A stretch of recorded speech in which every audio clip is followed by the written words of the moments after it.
नहीं दोस्तों, आज हम लोग किशोर अवस्था के बारे में जानेंगे, जो बहुत बीएड फर्स्ट सेमेस्टर 1 में ज़्यादातर पूछे जाते हैं। 2 क्वेश्चन प्रत्येक साल रिपीट होता है, एक किशोर अवस्था एवं एक बाल्यावस्था। दोनों में से एक पूछता ही पूछता है। तो आज हम लोग किशोर अवस्था के बारे में विस्तार पूर्वक जानेंगे। चलिए शुरू करते हैं। देखिए, एक क्वालिटी थोड़ा वीडियो का कम है, इसीलिए जब भी आप लोग देखिएगा थोड़ा क्वालिटी बढ़ा लीजिएगा पिक्सल में, ठीक है। किशोर अवस्था को ही अडल्सन कहते हैं। किशोर अवस्था मानव जीवन की सबसे महत्वपूर्ण अवस्था मानी जाती है। मानव जीवन की सबसे महत्वपूर्ण अवस्था किशोर अवस्था को कहा जाता है।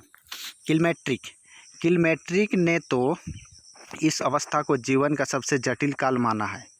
यह समय बाल्यावस्था और प्रौढ़ अवस्था का संधिकाल होता है, जिससे वो ना तो बालक रह सकते हैं और ना ही प्रौढ़ बन सकते हैं। प्रौढ़ मतलब समझते हैं, मतलब वयस्क। स्टैनली हॉल के अनुसार किशोर अवस्था प्रबल दबाव तथा तूफान एवं संघर्ष काल है। समझ में आ रहा है? इसको हम लोग आंधी तूफान की भी एज माना जाता है। किशोर अवस्था को अंग्रेजी में अडोल्सन कहते हैं, जो लैटिन भाषा के अडोलकेयर से बना हुआ है, जिसका अर्थ है परिपक्वता की ओर, मतलब मैच्योरिटी धीरे धीरे होना, इसको अडल्सन कहते हैं। अतः किशोर अवस्था वह अवस्था है जिसमें बालक परिपक्वता की ओर अग्रसर होता है तथा जिसकी समाप्ति पर वह परिपक्व बन जाता है। अडल्सन जब ख़त्म होता है तो बालक पूरी तरह मैच्योर्ड बन जाते हैं। प्राय 12 से 18 वर्ष की आयु के बीच की अवधि को किशोर अवस्था माना जाता है। कितने वर्ष की आयु को? 12 से 18 वर्ष को। इसे टीनेजर भी कहा जाता है। किशोर अवस्था की मुख्य विशेषताएं। किशोर अवस्था में होने वाले शारीरिक, मानसिक, सामाजिक, संवेगात्मक तथा नैतिक विकास की प्रमुख विशेषताएं निम्नलिखित है। देखिए, शारीरिक विकास, पहला पॉइंट क्या बता रहा है? शारीरिक विकास। किशोर अवस्था होते आते ही बच्चों में शारीरिक विकास की सभी पूर्ति हो जाती है।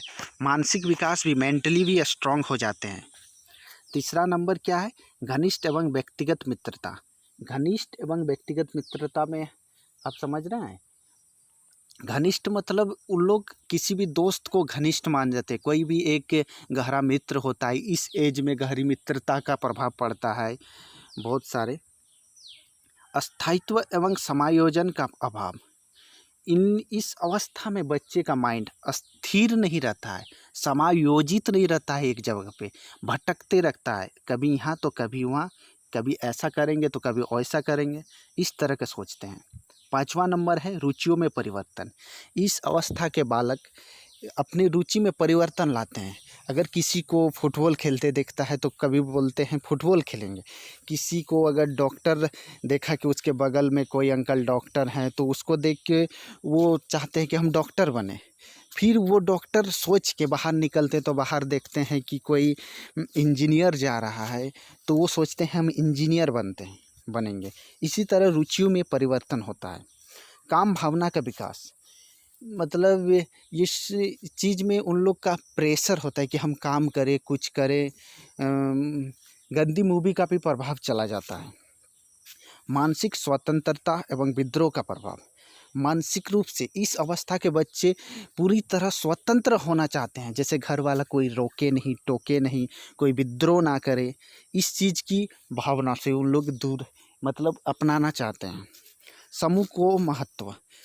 इस अवस्था के बालक अपने साथी समूह को ज़्यादा महत्व देते हैं।